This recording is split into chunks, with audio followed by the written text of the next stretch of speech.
YouTube, new update. You probably already seen it, but I'm gonna go over it.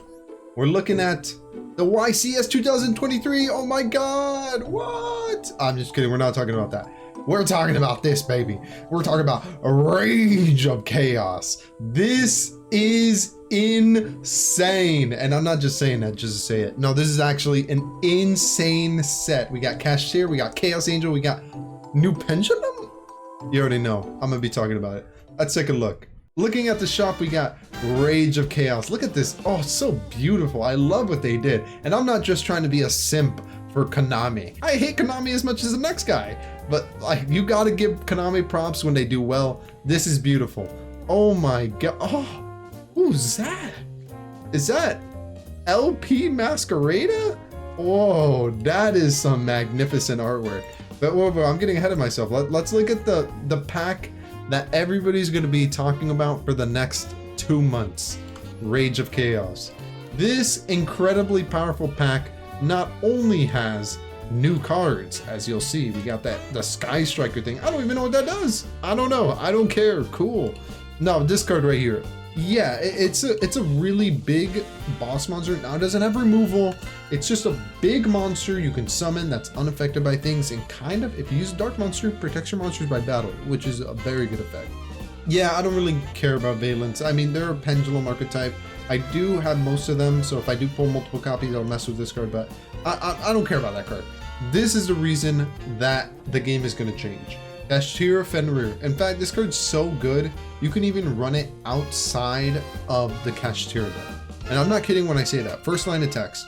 If you control no monsters, you can special summon this card from your hand. That literally means it's a free special summon from your hand. Does not use your normal summon.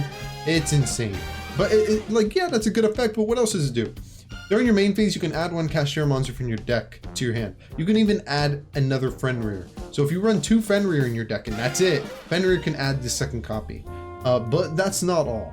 When this card declares an attack, or if your opponent activates a monster effect, whether in the hand or on the field, target one face-up card your opponent controls, banish it face down.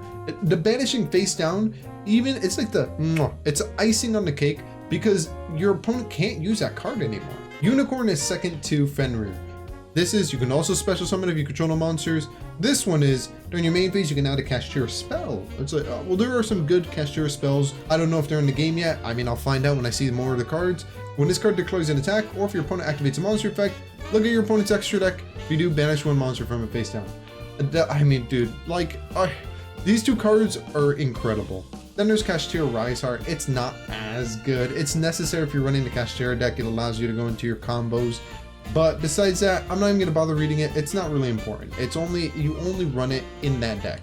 But these 2 other cards, Cashier Unicorn, Cashier Fenrir, these are just staples. Why is this card an ultra rare? I'm trying to wrap my head around how this card could be good. I don't know. This card shouldn't have been an ultra rare in my opinion. What else do we got? Amazement, new Amazements. I have a friend who's actually building an Amazement deck. I'm sure they're gonna be very, very happy with this. It's not bad. It's just, I've never seen anything like that in Yu-Gi-Oh before. It's one of a kind, that's for sure. Now the Pendulum stuff that's coming up, this is the one I'm most excited about besides Cashier. Cashier is going to be tier 0, it's going to be the best deck. And if you've been a fan of the channel since the very inception of me playing Master Duel, I'm a fan of Pendulums. The Pendulum effect's weird though. You add a non-Pendulum Draco Slayer Ignite? I don't think the non-Pendulum Ignites are that good, I'm gonna be honest. The Draco Slayer ones may be good, but I think the best one is banned, right? Next up, Majesty Pegasus, the Draco Slayer. You can add 1 field spell, Terraforming's banned. Hello, Majesty Pegasus, the Draco Slayer. Okay, that is, I don't know what field spell you'll be adding. I'm gonna be honest, only one that comes to my head is like the Odd Eyes one for like Magician Pendulums. What else do we got? We got some reprints.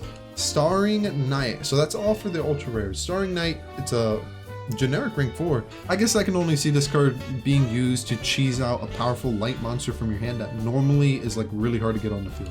So it's nice. It's a nice card to have. Cashier Shangri-La. This is annoying. This card, I'm not even gonna read it. This card essentially just says, hey, you know, when you play Yu-Gi-Oh, you place down cards?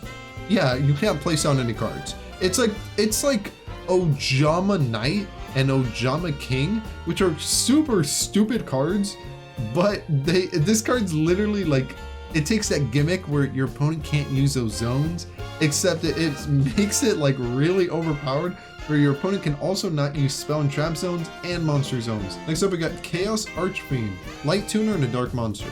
That is crazy. I have to look up what Chaos Synchros are in the game, but you can cheese out some like Chaos Synchros that are normally really hard to summon. This guy just says, I don't care, come out. Next up, we got Chaos Mirage Dragon. It doesn't have an effect that gets it on the field. There's nothing that says, oh, if this card's in your graveyard, special summon it. Oh, if this card's in your hand, special summon it.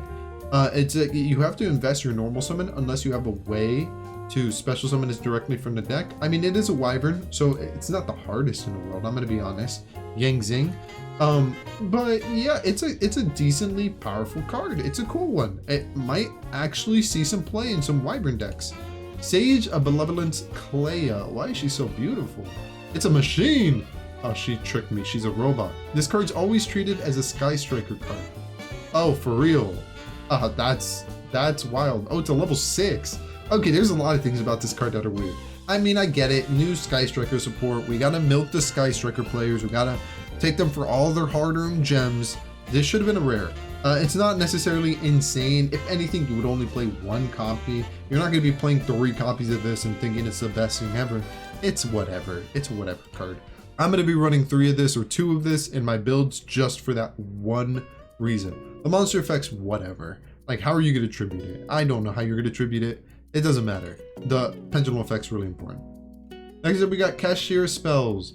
You can normal summon a level 7 without tributing. An effect that doesn't really get seen too much, but this is one of the best effects that you can have in any deck that has a lot of level 7s in it. Kashtira, namely. Second part, you can just get a free special summon of a Kashtira that's banished or in your graveyard. The fact that you can grab it when it's banished is crazy, because normally it's only from your graveyard, so that just makes the card even better. That's a good card. That's a very good card. Next up, we got Curse of Animatar. So this is cool support. Is it competitive? No. It is not. It's cool support, and I'm happy for it. I hope I pull some, because I want to build the adventure deck. Valence Awakening Solo. This is the most important Valence card that's going to be coming into the game in the foreseeable future. I don't think they're really getting any other support. If you're going to be playing the Valence strategy, or you're excited about the strategy, because it is a pendulum strategy, and I know some of my viewers like pendulum strategies, this card is the most important one. Yeah, dude, they got a big boss fusion. Oh my god. No, this spell is literally place a Valence monster from your deck into your pendulum zone. If a card is in the field zone, you can banish this card from the graveyard, target one Valence monster in your main monster zone, and move it. It has 2 effects that are both very useful in the Valence archetype, but just getting a direct search from your deck is going to be the reason that people are going to be playing this deck competitively. And I do mean that. The deck is now competitive off of 1 card. I remember when this 1 card came out, Valence actually topped events. It did. It was doing well in tournaments. So you expect to see it. Made to order Mermaid Outfitter. Only thing I can see people using this is for banish Maxi in your opponent's graveyard, you get a Maxi, banish Ash Blossom in your opponent's graveyard, you get an Ash Blossom, banish Infinite Impermanence in your opponent's graveyard, you get Infinite Impermanence. But it's just a normal spell. It's too slow. Normally in Yu-Gi-Oh! You die on turn 2 or turn 3 anyways. Chaos Phantasm. It's a slow card, especially since it's a trap. Imagine if this was a spell. Oh yeah, people would play it. That's a trap. You have to set it. You have to wait for it. It depends on what you special summon, I guess. Maybe you special summon something so good it's worth it. But then at the same time, you need Banish Light or Dark. It's not worth it. It's a bad card in my opinion. The Great Noodle Inversion? What the heck? What the heck? Hold up. I gotta read this one. This sounds like an OG Yu-Gi-Oh card, something that came out in like 2003. Add the bottom card of your deck to your hand. Okay, then take 1 card from your deck, shuffle, then place that card at the bottom of your deck. If you have 2 of these, I guess you get to search your deck for a freaking card. What? But yeah, anyways, that was the most important pack. What else we got? We got a secret pack for the beautiful IP Masquerena. Wow, look at this. Any new cards in here?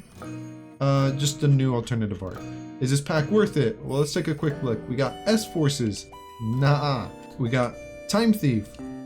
Pretty good. And Cyphering. Okay. It's not necessarily worth it, If you want to build a new deck, sure. If you want Gamma, sure. But it's not like something that's like, whoa, this is like future proof. It's like I'm using my gems on a really good investment. It's more like you kind of know what you're doing and you want a fun deck. Well, you got Time Thief in here, you got Cyframe, and if you get unlucky, you pull S-Force. And if you do, I ain't talking about that, because that's just a feels bad, man. This is one of the weirdest secret packs I think I've ever seen. The main fact that it has support cards like Advanced Ritual Art, Hidden Armory, High Ritual Art, Supernatural Danger Zone, and Armory Call. Now these aren't archetype specific. You can use Hidden Armory in like a lot of decks that where you need an equip spell. Armory Call is essentially just, it equips the spell directly from your deck. It's just trap version. Is this secret pack worth it? I do think the Adventure Engine is good. Raida Marisu is not a bad card. Water Enchantress is not a bad card either. You get to search out Omni Negate Griffin.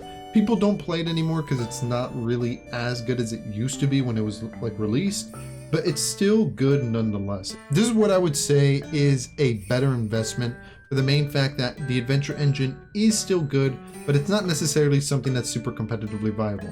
I think this is more of a fun pack. These two secret packs strike me as fun, although they do have powerful cards in both of them, which I do welcome. I like that they have good cards.